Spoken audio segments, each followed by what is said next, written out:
Hello, everyone. Welcome to day 3 of Connecting to Your Foods. I am Dr. Kristi Harter, naturopathic doctor and registered dietitian. I'm so excited for everyone to be here today. I'm so excited for everybody watching.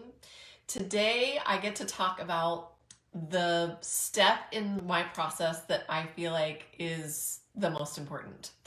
It's probably the very easiest step in my 4-step process of an elimination diet, but it can absolutely be the biggest game changer through the whole process. So we've talked about in day 1 and day 2 the first 2 steps of the elimination diet and why you would eliminate and how you would eliminate.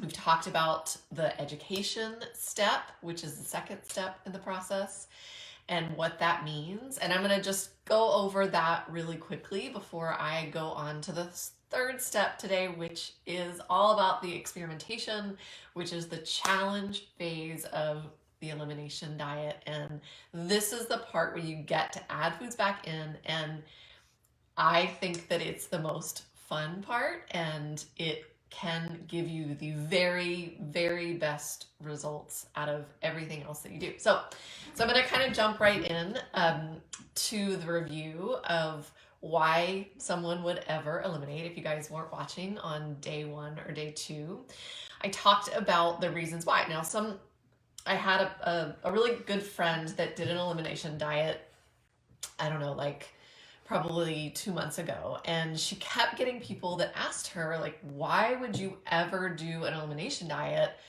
Why is that something that you have to do? Are you really sick? Do you have a particular condition? Are you ill? Like, what is the problem? What's your health issue? And her answer was always the same. It was, for her, it was about optimizing her health. It was about, she wanted to feel her very, very best in her body all the time. She wanted to know what foods worked for her. She wanted to know what foods were good for her. And that's what she figured out. She didn't have any big issues. She didn't have any health concerns that she was really trying to shift through and struggle through. She just wanted to feel her best. And I have a lot of patients that's their why. They come to me and they're like, gosh, I just, I'm pretty healthy. I feel pretty good overall, but I just want to feel great. And that's what an elimination diet can do. I have used this program with thousands of patients, whether I do the full elimination or whether we do a food allergy test through a blood draw. Either way, the elimination diet, it works time and time again throughout my experience, throughout my practice. It's just been one of those things that is pretty much a home run for people that can really go through a program and find their food. So it's not just about the optimization of health. It's also, if you do have symptoms, do you have digestive concerns that are bugging you? Do you get bloated a lot? Do you have gases or belching or changes in your bowel movements, or you don't have enough bowel movements, or you have too many bowel movements? Do you have headaches a lot of times and you don't know what they're from? Do you have low energy or a hard time sleeping? All of these things can be related to your food intake and what the food is doing in your system, how it's working in your system, how it's digesting in your system. So the why can be a whole lot of different reasons. Now the how, it's pretty basic. So basically we take the most hyperallergenic foods and we get them out of the diet for 2 to 6 weeks. So typically, for most patients that don't have a huge amount of symptoms, who don't have autoimmunity, we usually eliminate between 2 and 4 weeks. Now, if someone comes in with a lot of inflammation, with autoimmune conditions, then I'll probably do more of a 6-week plan where we eliminate a whole lot more than just the most hyperallergenic, because with autoimmunity, the inflammation can be really significant and really severe and chronic, and it's something that we really need to work on, with a lot of gusto so that we can get to the foundation of that patient's health. So basically what we do is we take those foods out of the diet, we eliminate the exposure to your body and to your immune system, and then we reintroduce those foods after the time frame has been over. So it's pretty simple.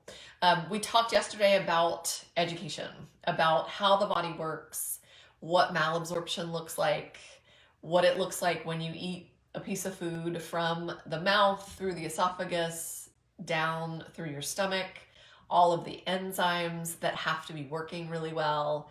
We talked about the small intestines and how most of your vitamins and minerals are absorbed through the small intestines.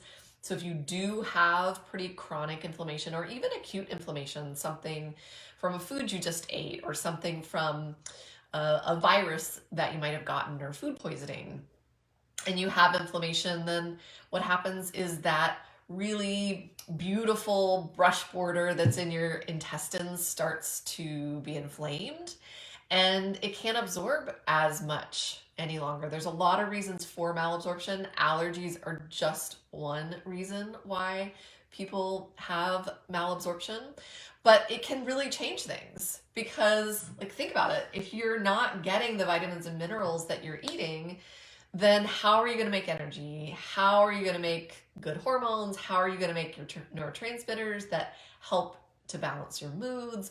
All of the things that your body does with vitamins and minerals and amino acids, proteins and fats, you're not going to be able to do any of those things. So we talked a lot about that kind of stuff, the educational piece, the sciencey part yesterday. And if you guys didn't see it, you can always go back and look at that video from yesterday and grasp a little bit of that information that we talked about.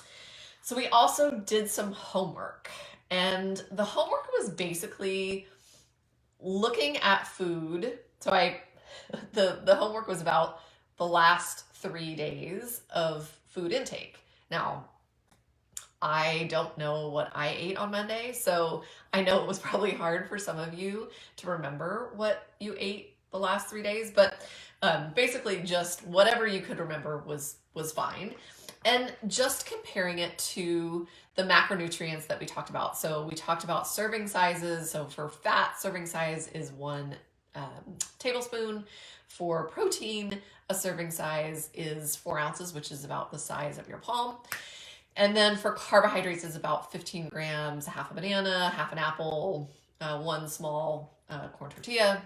And we did a comparison between what you have eaten and then how many serving sizes you had on your plate. So if any of you guys did that, tell me what you discovered. Are you eating serving sizes comparable to what we talked about? Or was it really different, or couldn't you tell? The next thing that we talked about for homework was whether or not you recognized if you felt well or if you felt unwell after you ate. So a lot of times we go through life, we eat really fast, don't worry about, what's happening around us. And all of a sudden we're done with our meal and kind of just go on to the next thing. Well, it matters that, 30 minutes to 3 hours post eating, if you can really check into your body, be aware of how you're feeling. Are you bloated? Are you too full? Are you tired? Or do you feel really light? And do you feel like your body's digesting really well? You have to be able to recognize how you feel afterwards consciously, because that's really what an elimination is all about. It's about not just the education that someone else gives you, I give you, or another coach or anybody gives you. It's about also recognizing and being aware and conscious of how you feel. So that was question 2 of the homework. The third question, and it could have been just a yes or no, is whether or not you believe that foods can change your health. Because food has all of the power, all to give you all of the nourishment, to give you all your vitamins and minerals, but it also has the power to make us feel unwell. And so I just wanted to kind of plant that seed a little bit, whether or not you believe that food has that power in order to change your health completely. So anyway, if any of you guys did that, you can comment below. Today we're going to talk about the third phase of my process. So there's 4 phases total. Elimination is first, education is second, and the third is experimentation. And so, like I said earlier, this is my favorite part. This is the part where you get to add foods back in, you get to challenge foods, you get to see where the body is having a hard time digesting, or if foods feel really good to you or not. So this is the part that is really, really fun for me to watch patients to go through. I've gone through this process many, many times, and it's always the most fun part for me because it just, you get so much knowledge and so much information. It's the most essential step in this process. And it's where you really gain that knowledge of how your body feels, of how foods make your body feel. And this part is the part that really separates. So I talked about in the first day about the difference between an elimination diet where you would take out the most hyperallergenic foods versus an elimination diet where you would start with a food allergy test and see, kind of find the foundation, see what foods are reactive, and then do an elimination. So typically, an elimination diet, you wouldn't do an elimination diet so much with a food allergy test.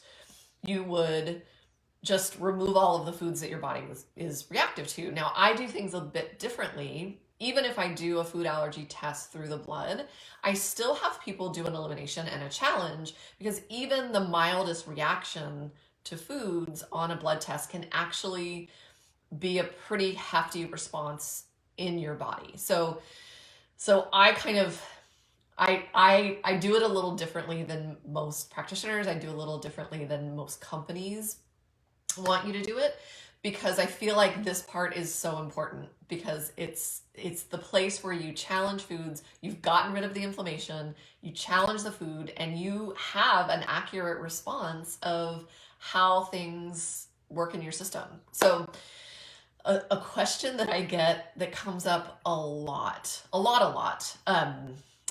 most patients, they get through their 2, 4, 6 weeks of elimination and they feel great. They're like, I have great energy, my digestion is perfect, I feel like I am absorbing my food, I'm sleeping great, my moods are better, my headaches are gone, whatever it is for them that they're feeling so well about. But they're like, I don't want to add these foods back in because I feel really good. I feel better than I have like in a long, long time. So why in the heck would I ever put foods back in that maybe didn't make me feel so good? And it's a very fair question, because it's something that, like, you don't want to go back to feeling badly. You don't want to go back to feeling poorly, without energy. But if you don't do a challenge, then you are stuck in a diet. And that is not at all what I want anybody to get out of doing an elimination diet. I don't want you to be stuck in a place where you have a ton of restrictions and limitations and you don't have any variety. Because if you don't have variety in your diet, you're not going to get a full complex of vitamins and minerals. You're also going to get bored, and you're going to want to jump out of the place where you know is safe more often than not. And you're going to feel like you're super restricted. And so what this process does, the process of adding the foods back in, is it really checks our true response to foods. And it allows us to bring foods back in that don't cause any issues. Because, you might eat tomatoes and they're totally fine for you. You can eat as many tomatoes as you want every single day and you're totally good. Whereas when I eat too many tomatoes, I think you guys have probably heard me talk about, I get true reactions. I get big swollen bags under my eyes and I get flaky skin on my eyebrows. And it's not fun, but I'm growing tomatoes in my garden right now and I am sure going to eat them on a tomato sandwich. But I know what it is that it does for me and I know the reactivity that I have. And so I'm not surprised when it does happen. And that's the part that, really makes you empowered, is that you get the choice. So you get to see what your true reaction is, and then you get the choice as to whether to add it back in or to keep it out of your diet or to bring it back in when it's worth it to you. So, say you have a small pimple outbreak when you eat rice and you love sushi, and sushi is something that you do with your friend or with your spouse once a month, and you are okay with having a little bit of acne right after you have rice. It's your choice. And after you have done the challenge and the experimentation part, then you know. And you'll never not know because you're going to know your reaction. Also, I tell people to write it down too, because if you forget, then you can always go back and look at your responses because, we forget things too. So what we do is we add the foods back into the diet one at a time. So when we start the challenge phase, what you do is a really systematic approach to adding things back. And this also is where this elimination diet is separated from a lot of like detoxy or cleanse diets, because a lot of the detox or the cleanse diets do have you take out foods, sugar mostly, and gluten and some things that might be creating inflammation. But then when you're done, and you don't add those things back in systematically so that you know if they can be included in your diet in a healthy way. So what the systematic approach does is it helps you to discover what works for you. And so basically what you do, so say you really wanted potatoes back in your diet, and that's one of the things that in the Whole Body Reset program that you avoid for the 4 weeks. So say you're like, I really want potatoes back in my diet. I love potatoes. So what you would do, say it's a Monday, you would take potatoes and do one serving of a potato 3 times in one day. And it might look like roasted potatoes with breakfast or hash browns, as long as there are not any, other big ingredients in it that you've been avoiding. Maybe potato salad for lunch. And then, maybe having a baked potato for dinner. And that would be your challenge day. That would be the day that you're checking to see what your reactivity to is for potatoes. So if you have the first hash brown or roasted potatoes or whatever it is you decided for your first meal, and you all of a sudden got an upset stomach, or you didn't feel very well, you had to go lay down, you had a headache, then you wouldn't actually have to challenge the other 2 servings, because that would be something that's probably a no. But if you go through those 3 servings and you feel pretty good, you don't have any changes, you feel like you've digested pretty well, then you go back to not eating potatoes and you wait for 2 days. So if it was on a Monday, then you wait Tuesday, Wednesday, and then on Thursday, you could challenge another food. Now, if in between that time you had some kind of negative reactivity, if you got a really bad migraine, or if you got a rash or an outbreak, if you got joint pain or anything significant that's out of your normal or wasn't occurring during the elimination phase, then you would know, okay, it didn't happen immediately, but the immune system can take up to 72 hours to actually mount an immune response to the food that you've eaten. So this is what makes it hard after an elimination not to do it systematically and do, have several days of avoidance. Because if you were checking things every single day, then you would get confused, because if you were having potatoes on Monday and rice on Tuesday and gluten on Wednesday, then all of those foods could take up to 72 hours. It's not always an immediate response.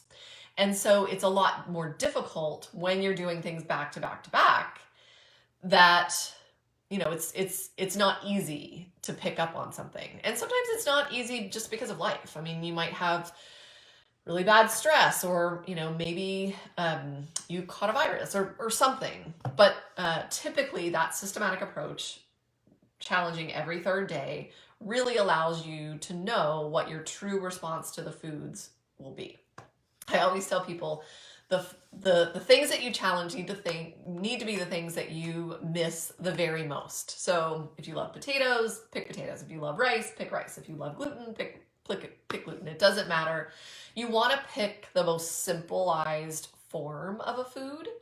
So, for example, if you wanted to challenge rice, you would do the same kind of rice. So if you wanted to do brown rice, you would do, whole brown rice, but you wouldn't want to do like a brown rice cracker that had a whole bunch of other ingredients, some soy and some other stuff in it, because you really want to challenge just the rice. And so that's something that I make sure patients know, because you just don't want other ingredients to skew the results so that you don't really know what's what. So the challenge phase can take a while.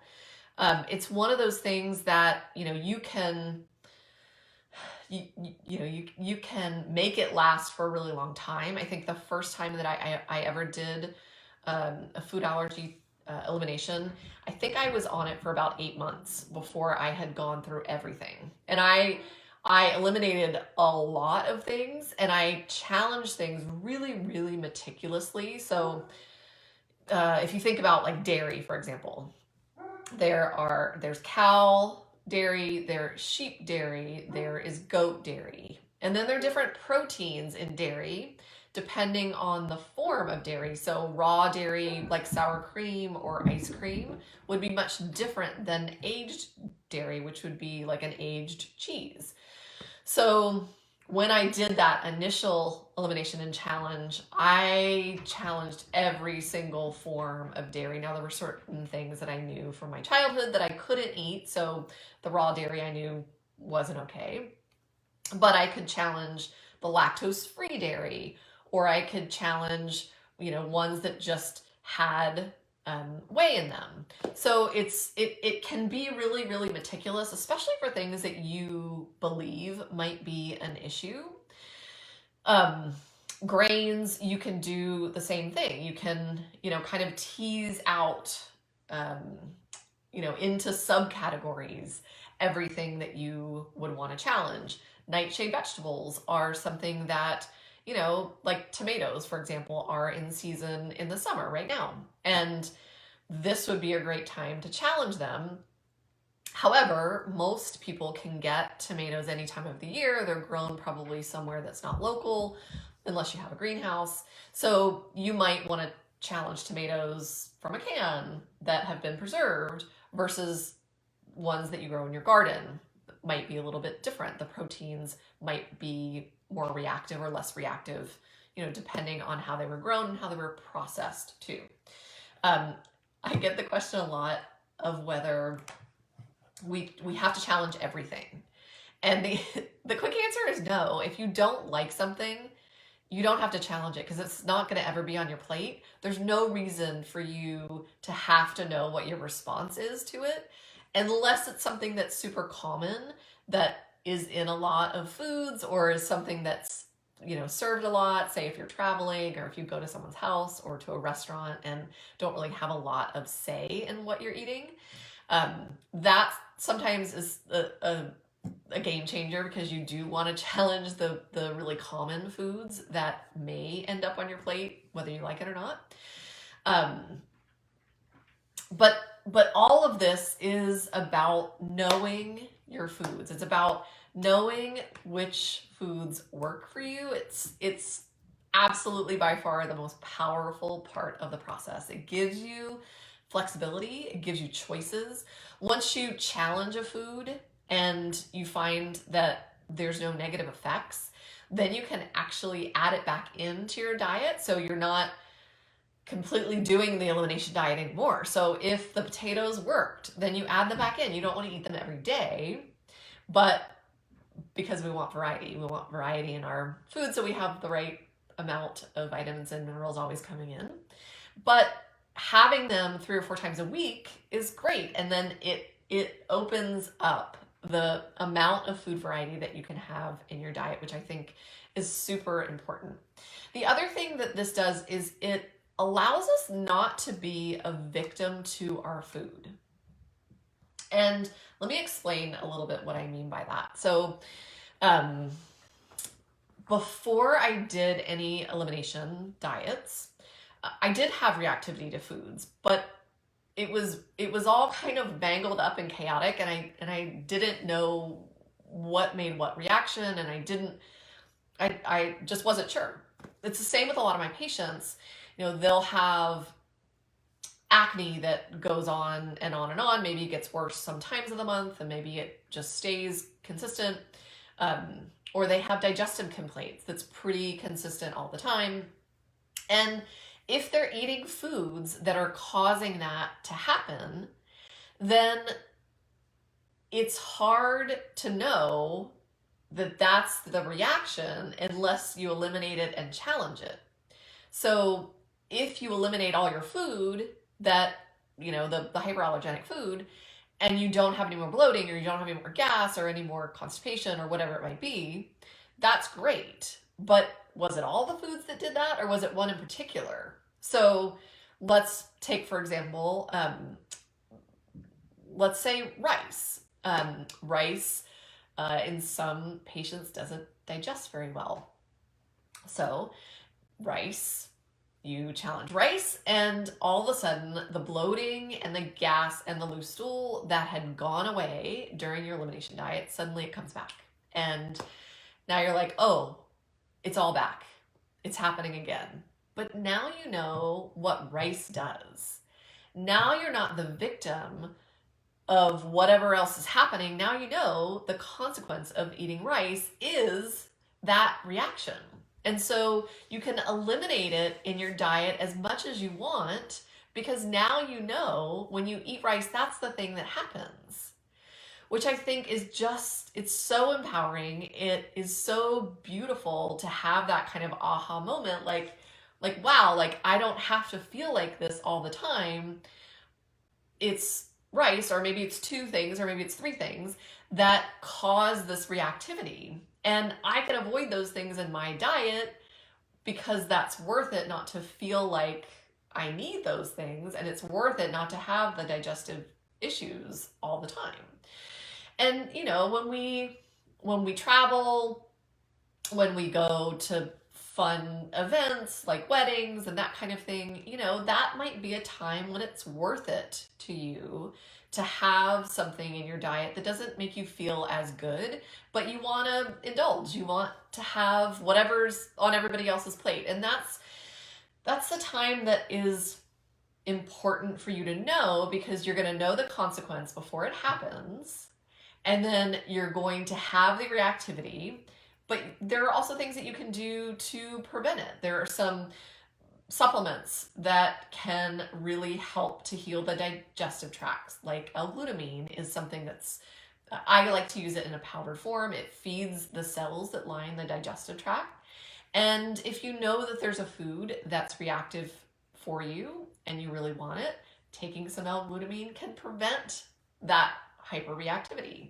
You can also take some digestive enzymes or some bitter herbs that will help the process of digestion. So that's something that we talk a lot about on the Whole Body Reset program as well, because there are things that you can do as a preventative, and there are some things that will be helpful. And as long as you know when to take those things, because we don't also want you on a ton of supplements all the time. But if we can heal the digestive tract or heal what's going on with your inflammation process, and then you can just use something from your toolbox, a supplement or a vitamin or an amino acid that works to help to prevent the full reactivity of the food, then you can have those things when it's worth it to you and know that you're not going to have, this crazy reactivity. So I wanted to go through all of the different reactions that patients could have because there's a lot. So I've talked about the digestion. So very commonly, food allergies do have some kind of reactivity in the digestive tract. Bloating, gas, belching, reflux can happen. Just feeling really full or having pain right at the bottom of your sternum, that can be something that happens as well. Just swelling and feeling like you're super full all the time or getting full really fast. And also changes in your bowel movements. So whether they're way too hard or way too soft, they come too much or they come too little. That's definitely something that can happen as a reaction from adding back in foods. There can be energy fluctuations. So you can have a lot of decreased energy after foods, especially if we're not looking at blood sugar balance and making sure that that's part of the equation with what's on your plate. You can wake up not feeling rested because maybe you didn't digest fully before you went to bed and your body was busy digesting at night and you didn't get proper sleep, so you don't feel well in the morning as well. You can have a lot of skin issues. So flaky skin, swelling in your skin, hives, acne, those can all be reactions.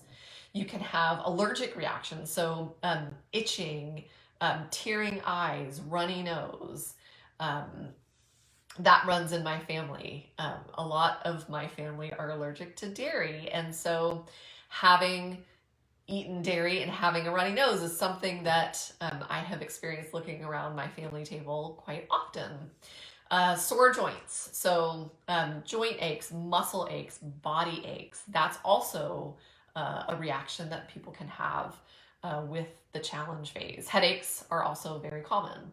Swelling, so swelling in your fingers, swelling in your toes, swelling in your calf muscles, but also kind of overall swelling, heavy legs, that kind of thing. Those can also be reactions. But once you know the reactivity, once you know the reaction that has happened in your body by doing the challenge systematically, you'll never not know. It's one of those things, especially if you have a big reaction, especially if you have something that's, really profound. It's one of those things that, yes, you're going to write it down because it's always nice to go back and look at things, but that memory of what happens in your system, that memory of what happens in your body is usually pretty profound, and it's enough to make us think whether or not, okay, I don't think that is a great food for me, or I think that I'll make it just at certain times when it's worth it. Because once you know that you can have a full plate, a full dinner, a full meal, go through your week without having any kind of reactivity, with feeling like you don't have a lot of inflammation, your energy's good, you're sleeping great, your moods are good, your hormones are balanced. Once you feel that, once you know that feeling, going back to feeling like you don't feel good, like you don't have great energy, that is usually not where people want to be. And so connecting to your food through this challenge phase, through this experimentation phase, is so super important, because this is where you get the connection. This is where you make that realization of, wow, this is really a food that feels great for me, or this is not good. This is not feeling well. I don't feel good. Whatever it might be. And it might lay somewhere in between. But this is the real connection. This is where you find the foods that you can have in your diet on a long-term basis. So your future can be about knowing your foods, knowing what works for you, instead of guessing, instead of being a victim to your food, instead of feeling badly and not knowing why. It can be so super empowering, because once you know, you know. And once you're connected in, once you're locked in and clicked into your foods, then you'll know. You'll know what works, you'll know what doesn't. And like I said a few minutes ago, I have done an elimination several times in my life, starting from my late 20s. And I probably haven't done one in a few years, but I do an autoimmune protocol probably once a year to see if things have changed, to see if there's anything that I can improve on, to see if there's anything that I can optimize. But no one has to do an elimination diet more than once. Foods can change as we age, our reactivities to foods can change, especially with stress. But in general, once you do an elimination and a challenge, then it's a lot easier to pick up on foods that might be working really well and might not be working really well. And so in those instances, when you've already done this foundational work, then you just eliminate those particular foods that you have a suspicion about, those particular foods that you think, that might not be working for me right now in my diet. And then you eliminate those. You don't have to do the whole thing over again. And then you challenge the food, just that one food. And then it just makes it much easier. So I want you guys to do some homework for me tonight, if you will. The biggest question that I want to know is what you will do with the information if you do an elimination and a challenge. So you have the choice to add foods back in regardless of how they make you feel. So what will you choose? What will you want to do when you figure out what foods work and what foods don't? Will you choose to just avoid the information? Will you choose to use the information and then figure out what, goes on your plate? And also, the other question is, will you want to challenge, or will you just want to feel great and not go back to how you were feeling before? So there are some things that are food for thought for you guys, because as you do an elimination, as you go through an elimination, it is pretty important to know, like, how am I going to feel with the foods, if they're worth it, if they're not worth it? How am I going to feel about doing the challenge if I'm feeling really great and I don't want to do a challenge? So write these things down. Let me know if you guys have any questions. This is a lot of information, and I'm going to come back tomorrow and talk about kind of the last step, which is empowerment. And it's kind of the peak of why we're doing this. And the empowerment part is all about making it your choice to choose your health the way that you want. So I appreciate you guys all being here. I'm so happy to be able to share this information. If you have any questions, please feel free to ask. I'll pop on the Facebook group and make sure that you guys don't have any further questions. And you guys have a wonderful evening, and I'll see you tomorrow.